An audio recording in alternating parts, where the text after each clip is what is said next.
அனைவருக்கும் வணக்கம். அப்பா காலையில் பாப்பா பேசும்போது, அப்பா காலையில் ஃபிசிக்ஸ் படிக்கிறதுக்கே கொஞ்சம் காண்டாக இருக்குது அப்படிங்கிற மாதிரி சொல்கிறான். காண்டாக இருக்குன்னா அவளை பொறுத்தளவில் கடினமாக இருக்குது அப்படிங்கிறத அவர் சொல்கிறாங்க. நமக்கு பார்த்திங்கன்னா சில செயல்கள் நமக்கு செய்கிறதுக்கு கஷ்டமாக இருக்கும். இப்போ காலையில் எழுந்திரிச்சு தியானம் பண்ணுறதாகட்டும், அல்லது வேறு உடற்பயிற்சி ஏதாவது செய்யணும்னு நம்ம நினச்சோம்னா செய்கிறதாகட்டும், இல்லை ஏதோ எந்த ஒரு ஒர்க்காக இருந்தாலும் சரி, சில வேலைகளை நம்ம செய்கிறதுக்கு கடினமாக இருக்கும். ஆனால் அதை செஞ்சிட்டோம்னா அது எளிதாகிடும். அது அந்தந்த டைமில் நம்ம செஞ்சிட்டோம்னா நமக்கு எதிர்காலம் எளிதாகும். ஆனால் அதை செய்யாமல் விட்டுட்டோம்னு ஈஸியாக இருக்கிற வேலையை செஞ்சோம்னு வைங்க, இப்போ தூங்கிக்கிட்டே இருந்தோம்னா உடல் நலமுக்கு கெட்டு போயிடுது. அந்த மாதிரி நம்ம செய்யறதுக்கு கடினமான செயல்கள் எதிர்காலத்தில் நமக்கு எதிர்காலத்தை எளிதாக மாற்றி தருது.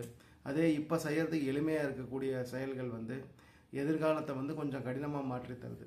நம்ம அதனால் செயல்களில் கடினம் எளிது அப்படின்னு பார்க்காம நம்ம சரியான செயல்களை செய்கிறதுக்கு பழகிக்கிறோம் அப்படிங்கிறது தான். நன்றி.